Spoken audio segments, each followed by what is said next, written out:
जैन साथियों साथियों इन दिनों ग्लोबल टाइम्स और द हिंदू की एक आर्टिकल है जो काफी ज्यादा सुर्खियों में है। वो है कि चीन भारत के कुछ क्षेत्र को अपना क्षेत्र होने का दावा पेश करते हैं। आखिर क्या है उसका आधार, क्यों करते हैं अपना दावा पेश, कौन सा है वो क्षेत्र, इन्हीं सब बातों की चर्चा करने के लिए मैं हूं आपका दोस्त बी आई के विभूति। मेरे दोस्त, इस कहानी की प्रारंभ करें इससे पहले अगर आप मेरे चैनल को सब्सक्राइब नहीं किए हैं तो सब्सक्राइब जरूर करें। चलिए इस कहानी की प्रारंभ कुछ इस प्रकार करते हैं। दरअसल बात तब की है जब 28 अगस्त 2023 ईस्वी को चीन के प्राकृतिक संसाधन मंत्रालय ने एक स्टैंडर्ड मैप जारी किया जिसमें भारत के एक्साई चीन और अरुणाचल प्रदेश के तिबांग क्षेत्र को अपने मैप में समाहित कर लिया, इस तरह से जैसे कि उसका मौन बकौती हो।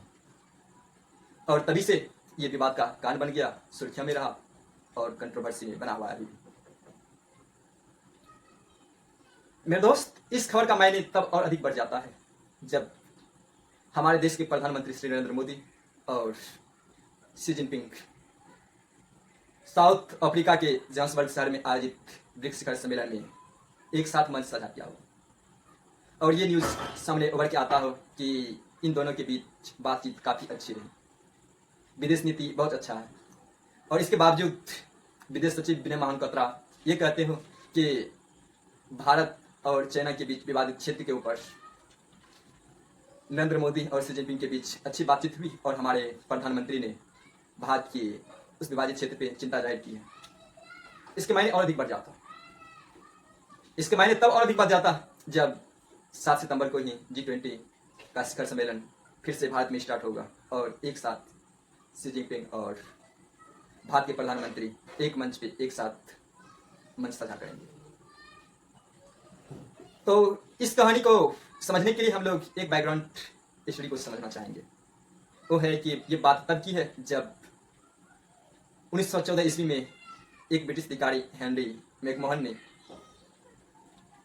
शिमला समझौता के तहत तिब्बत और भारत के बीच एक सीमा रेखा खींचा जिसका नाम मैकमोहन रेखा रखा गया। हालांकि उस रेखा के ऊपर उस समय भी विवाद बना हुआ था, लेकिन जब 1935 ईस्वी की बात आई उस समय कोई केरी नाम का एक ब्रिटिश अधिकारी हुआ करता था। उन्होंने ब्रिटिश सरकार से अपील किया कि क्यों ना इस मुद्दा को सुलझा लिया जाए। तब जाके ब्रिटिश सरकार ने 1939 ईस्वी में मैकमोहन रेखा के दक्षिण का क्षेत्र भारत के आधिकारिक क्षेत्र में होने की पुष्टि की और अरुणाचल प्रदेश भी भारत के क्षेत्र में होने की पुष्टि की। और तब से हम भारतीय भी उस क्षेत्र को अपना क्षेत्र होने का दावा पेश करते हैं। ये मुद्दा तब उभर के आया जब हमारा देश 15 अगस्त 1947 को आज़ाद हो गया। हमारे साथ ही साथ कुछ दिन के बाद चाइना भी आज़ाद हुआ। 1947 ईस्वी में ही चाइना के कान फूंकने पे तिब्बती सरकार भारत के मैकमोहन रेखा के दक्षिण में तिब्बत के कुछ जिले होने का दावा पेश किया और भारत के विदेश मंत्रालय को एक पत्र लिखा। तो भारत ने भी उसका जोर शोर विरोध किया और 1950-51 ईस्वी में कहें तो उन्होंने स्पष्ट कर दिया कि भारत का मैकमोहन रेखा के दक्षिण का पार्ट होगा और अरुणाचल प्रदेश भारत का हिस्सा होगा। इससे थोड़ा सा पहले एक और कहानी है कि 1939 ईस्वी में जैसे ही चाइना में तख्तापलट हुआ, कम्युनिस्ट पार्टी की सरकार बनी, उन्होंने बीच बीच में तिब्बती सरकार को उकसाया कि आप उस क्षेत्र पे अपना दावा पेश करें, हम आपके साथ हैं। और चाइनीज की कम्युनिस्ट पार्टी सरकार ने ये घोषणा कर दिया कि हम तिब्बत के क्षेत्रों को आज़ाद घोषित करना चाहते हैं, तिब्बत को आज़ाद करने में हम उनका मदद करेंगे। तो उस समय हमारे पंडित जवाहरलाल नेहरू ने इनका कड़ा विरोध किया और उन्होंने मैकमोहन रेखा और अरुणाचल प्रदेश के क्षेत्र के ऊपर और रिस्ट्रिक्ट हो गया और उन्होंने पुष्टि की कि नहीं, ये क्षेत्र भारत का ही होगा। अगर इसमें जो है चाइना कुछ विवादित बयान देता है, अगर कुछ उल्टा सीधा बयान छोड़ता है तो उनकी वार्ता को स्वीकार नहीं करेंगे। हमारी निष्ठुरता को देखकर जब हम दृढ़ हो गए तो चाइना लूज हो गया, क्योंकि वो भी उतना शक्तिशाली नहीं था उस समय। और उन्होंने हम भारतीयों को ये समझाने में कामयाब हुआ कि हिंद चीन भाई भाई और इन नारा को हमारे प्रधानमंत्री श्री पंडित जवाहरलाल नेहरू ने जोर शोर से प्रचार किया, अर्थात हम हिंदी, चीन, भारत और चीन भाई भाई हैं, एक ही थाली के चट्टे बट्टे हैं। यहाँ तक कि बीच बीच में चीन फिर जब उसको उकसाता था तो हमारे प्रधानमंत्री पंडित जवाहरलाल नेहरू ने 1954 ईस्वी में भारत और तिब्बत के बीच विवादित क्षेत्र को ईस्ट फ्रंटियर कॉरिडोर एजेंसी नाम दे दिया। इसके बावजूद भी कब चीन पीठ पीछे वार करता रहा पता ही नहीं चला। 1962 ईस्वी उभर के आया और उन्होंने अरुणाचल प्रदेश के क्षेत्र पे धावा बोल दिया। उस समय हम लोग उतना तैयार नहीं थे, हम लोग उसे अपना भाई मानते थे, लेकिन जैसे ही वो हम लोगों के ऊपर अटैक किया तो हमारे कुछ क्षेत्र को उन्होंने कब्जा कर लिया और अंततः उन्होंने खुद ही युद्ध विराम की घोषणा भी कर दिया और कुछ समय बाद वो खुद ही भारत के उस क्षेत्र को छोड़कर मैकमोहन रेखा के उस पार चला गया। तब से मैकमोहन रेखा के उत्तर के तो तिब्बती क्षेत्र में चाइना का दबदबा है। चाइना उसको अपना बपौती मानते हैं।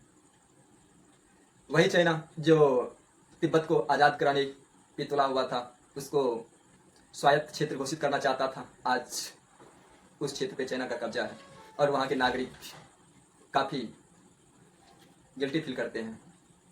वहाँ के नागरिक कैसे जीते हैं उसकी दर्द में बहुत सारे यूट्यूब में आप लोगों ने भी देखा होगा। मेरे दोस्त, तब से चाइना हम भारतीयों का विवाद बना हुआ है। चाइना इस प्रकार दावा पेश करते हैं, वो कहते हैं कि 1914 ईस्वी के शिमला समझौता का वो विरोध करते हैं। वो 1914 ईस्वी के शिमला समझौता को सही नहीं मानते। वो कहते हैं कि मुझे मैकमोहन रेखा स्वीकार नहीं, शिमला समझौता स्वीकार नहीं। वो कहते हैं कि जिस समय इस रेखा का निर्माण हो रहा था उस समय तिब्बत की स्वायत्तता को बरकरार नहीं रखा गया था, जबकि चमगादड़ चाइना को अभी भी समझ में नहीं आता कि वो तिब्बत को स्वायत्त क्षेत्र कहाँ घोषित कर रहा है और इसी पे विवाद बना हुआ है।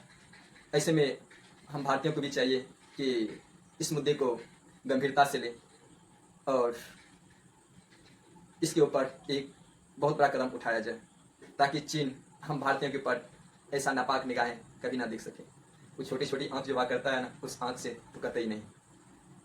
तो इनका जो है ना इस मुद्दे के ऊपर, हालांकि भारतीयों के बहुत राजनेताओं ने भी इसका विरोध किया, जिसका ट्वीट सामने उभर के आता है, तो कई यूजर्स ने भी कुछ इस प्रकार लिखा जो इस प्रकार है। चीन की इस हरकत को लेकर विदेश मंत्री एस जयशंकर प्रसाद ने भी कई प्रतिक्रिया दी। उन्होंने कहा कि चीन ऐसे बेतुके दावे करते रहता है, ऐसा करना उनकी पुरानी आदत है। आगे बोले कि बेतुके दावे करने से दूसरे का क्षेत्र आपका नहीं हो जाता। अपने आधिकारिक नक्शे में अन्य देशों के क्षेत्र को शामिल करने का कोई मतलब नहीं है। केवल भारत के कुछ हिस्सों के साथ नक्शा जारी करने से कुछ भी नहीं बदलेगा। हमारी सरकार इस बारे में बहुत स्पष्ट है कि हमें अपने क्षेत्र को में क्या करना है। तो इसमें जो है एक जो लिखते हैं कि भारत को भी ऐसा करना चाहिए कि तिब्बत मुक्ति वाहिनी को फिर से मजबूत करना चाहिए। धीरे धीरे अपनी जमीन से न सिर्फ कब्जा करना चाहिए बल्कि भूटान, नेपाल की सेना को भी मजबूत करनी चाहिए। निश्चित ही यह विचारणीय है।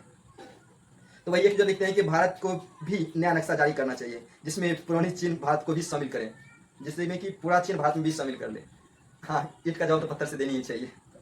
तो फिर एक यूजर लिखते हैं कि भारत को भी तिब्बत को अपने नक्शे में शामिल भारत को भी तिब्बत को अपने नक्शे में शामिल करके प्रकाशित कर देना चाहिए और चीन को बता देना चाहिए कि भारत की संप्रभुता के लिए यह सामान्य रूटीन है, उसे गलत भावना से नहीं देखा जानी चाहिए। तो दूसरा जो लिखते हैं कि समझ नहीं आता कि भारत तिब्बत और ताइवान को कंट्री स्टेट क्यों नहीं देने की बात करता, तब उसे समझ में आएगा। जरूर ये संवेदनशील मुद्दा है, अर्थात हम भी जो है तिब्बत को कंट्री स्टेट देने की बात करेंगे, मुद्दा उठाएंगे तो चाइना जो है नरम होगा और इसमें जो है बहुत सारे देशों का समर्थन भी हमें प्राप्त होगा। तो फिर एक अगला जो लिखते हैं कि चीन की साम्राज्यवादी भूख का मुख्तौर जवाब देनी चाहिए, जरूर देनी चाहिए। भारत को भी पूरा तिब्बत अपने नक्शे में दिखाना चाहिए। बहुत अच्छा। तो फिर आगे लिखता है कि वो कहते हैं कि अक्साई चीन को नाम बदलकर भारत भूमि कर देनी चाहिए ताकि भारत के प्रत्येक नागरिक को बचपन से पता चले कि भारत भूमि हमारा अंग है और आगे भी रहेगा। बहुत अच्छा। तो एक और न्यूज़ लिखते हैं कि केवल नक्शे में दिखाने से अगर अपना हो जाए तो मैं रूम में बैठकर दुनिया का ही नक्शा बना दूं और चीन को नक्शा अपने पॉकेट में लेके चलूं। तो इसी तरह से जो है ना बहुत सारे बयान सामने उभर के आता है और जितने भी बयान है ना सब देश हित में है। और इन बयानों को जो है मद्देनजर रखते हुए हमारे देश मंत्री को भी चाहिए कि इस मुद्दे को बढ़िया से उठाएं, ताकि ये जो चीन जो बार बार जो नापाक हरकत करते रहता है उस हरकत से बाज आए। चलिए फिर मिलते हैं कभी अगले एपिसोड के साथ। थैंक यू, आपका दिन शुभ हो। जय हिंद।